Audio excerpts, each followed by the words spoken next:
اب جو صورتحال ہے، یہ فتنہ جو ہے بہت شد و بد اور بہت بڑے پیمانے پر اور بڑی پشت پناہی کے ساتھ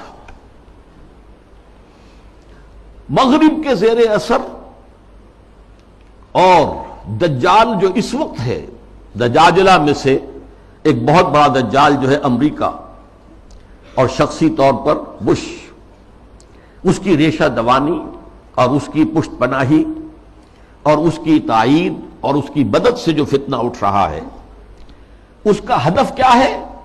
اسلامی تہذیب کی بیخکنی کرنا، اور اس کا حربہ کیا ہے؟ تفریق بین اللہ والرسل۔ اللہ کو مانو، قرآن کو مانو اور اس کی من مانی تعبیر کرو، رسولوں کو چھوڑو، رسول کی بات کو چھوڑو۔ وہ تھے تو اپنے وقت کے لیے تھے، ایک وقتی کلچر انہوں نے پیدا کر دیا تھا، ایک وقتی نظام پیدا کر دیا تھا، وہ لوگوں کی اس وقت کی ذہنی سطح کے مطابق تھا، اس وقت کے ماحول کے مطابق تھا، یہ کوئی مستقل اور دائمی شے نہیں۔ حربہ یہ ہے۔ اس ضمن میں اب میں ذرا تھوڑا سا تاریخی پس منظر بیان کروں۔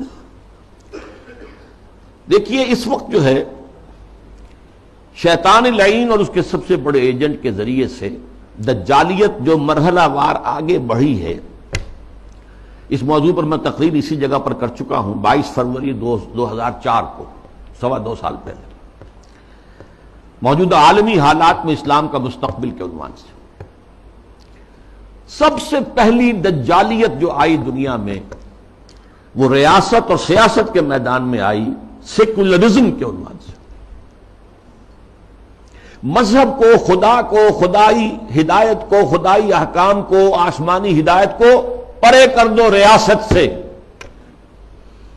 ریاست، قانون، یہ انسانوں کا کام ہے بنانا۔ ہیومن سوورنٹی، پاپولر سوورنٹی، عوام خود حاکم ہیں، وہ اپنے نمائندوں کے ذریعے سے جو چاہیں گے قانون بنائیں گے۔ رکھ دو، اللہ کو مسجد میں بند کرو اور خدا کو جو ہے جہاں چاہو بند کر دو، ہمارے ایوان حکومت میں نہیں آئے گا، ہمارے قانون ساز ادارے میں وہ نہیں آئے گا، حاکمیت اس کی نہیں ہے، حاکمیت عوام کی۔ یہ دجالیت کا یہ سب سے بڑا وار، سب سے پہلا چیز ہی سب سے اہم بھی ہوتی ہے، اور یہ گلوبل ہو چکی ہے، پوری دنیا۔ واقعہ یہ ہے کہ اللہ کے خلاف، خدا کے خلاف اس سے بڑی بغاوت آج تک نہیں ہوئی۔ اس سے پہلے کیا ہوتا تھا؟ ایک بڑے خدا کو ماننے کے ساتھ چھوٹے چھوٹے خدا بھی مان لیے، بس شرک ہوتا تھا۔ لیکن خدا کو اس طرح انسانی معاملات اور خاص طور پر ظاہر بات ہے ریاست اور سیاست اور قانون، یہی تو سب سے بڑی چیزیں ہوتی، ان سے بے دخل کر دینا خدا کا، یہ اس دور میں ہوا۔ نمبر 2 دور آیا معیشت کا۔ معیشت کی بنیاد انٹرسٹ بیسڈ کیپٹلزم پر کر کے، آسمانی شریعتوں کے نزدیک سب سے بڑا گناہ جو ہے عمل میں، وہ سود ہے۔ عقائد میں شرک ناقابل معافی، ان اللہ لا یغفر ان یشرک بہ ویغفر ما دون ذلک لمن یشاء۔ اعمال میں سود، جس پر اللہ اس کے رسول کی طرف سے اعلان جنگ ہے، وہ سود مرکزی شے بن گیا معیشت کی۔ بینکنگ، انٹرسٹ، کیپٹلزم، یہ بھی گلوبل ہو چکا ہے فتنہ، پوری دنیا، مسلم غیر مسلم، مشرقی مغربی، سب ہر جگہ۔ اب تیسرا وار جو آ رہا ہے یا شروع ہو چکا ہے کافی بڑے پیمانے پر، اور مغرب اور اس کے زیر اثر جو دوسرے ممالک ہیں ان کے اندر تو وہی آ چکا ہے پورے طور پر۔ ابھی عالم اسلام میں پورے طور سے نہیں آیا ہے، جس کے لیے بڑی ایک منظم سازش کے ساتھ بڑی جد و جہد ہو رہی ہے۔ وہ کیا ہے؟ شرم و حیا،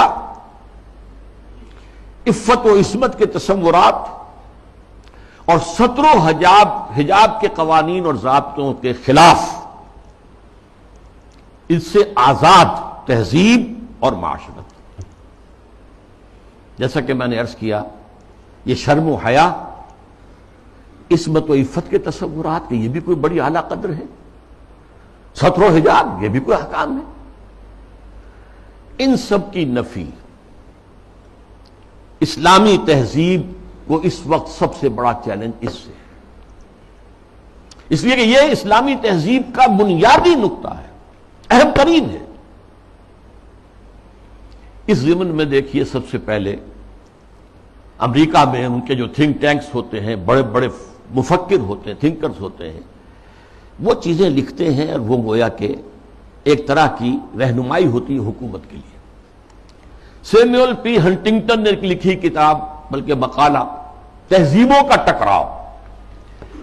اب ہمارا اصل معاملہ ہماری تہذیب کا مسلم تہذیب سے ٹکراؤ ہے، تہذیبوں کا ٹکراؤ، کلیش آف سویلائزیشنز۔ اور اس میں اس نے تجزیہ کیا، یہ چیزیں پہلے بھی بیان ہوئی ہیں لیکن اس وقت ایک خاص موضوع کے تحت میں ترتیب کے ساتھ ان چیزوں کو لا رہا ہوں۔ اس نے کہا کہ ٹوائنبی نے کہا ہے کہ دنیا میں آج تک کل 20 تہذیبیں قائم ہوئیں، ان میں سے 12 تو مر چکی، ختم ہو گئی، نسیم منسیہ ہو گئی، 8 ابھی موجود ہیں۔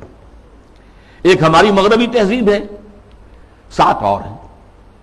ان 7 میں سے بھی 5 تو ایسی ہیں جنہیں ہم آسانی سے ایسیمیلیٹ کر سکتے ہیں۔ انڈین سویلائزیشن آسانی سے ایسیمیلیٹ ہو گئی، وہی کلچر، وہی تہذیب، وہی بے پردگی، وہی اریانی پہلے بھی تھی اب بھی آ گئی، وہی ناچ گانا وہ پہلے بھی تھا اب اور زیادہ ہو گیا، لہذا تہذیبی ٹکراؤ وہاں تو ہے ہی نہیں۔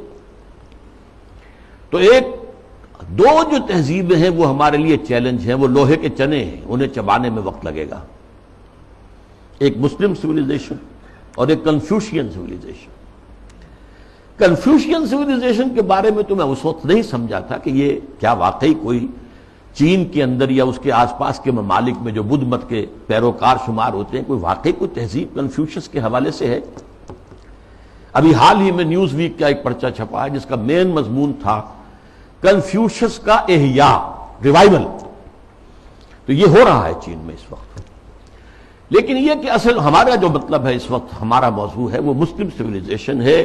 اس نے اسے بھی شمار کیا ہے کہ یہ بھی ہمارے لیے بہت بڑا چیلنج۔ یہ دوسرا دجالیت کا دور پوری دنیا میں بھی آیا، بینکنگ، انٹرسٹ بیسڈ کیپٹلزم، اور کچھ اسلامی ممالک کے اندر بھی، جیسا کہ میں نے عرض کیا کہ اس راستے سے چور دروازوں سے داخل۔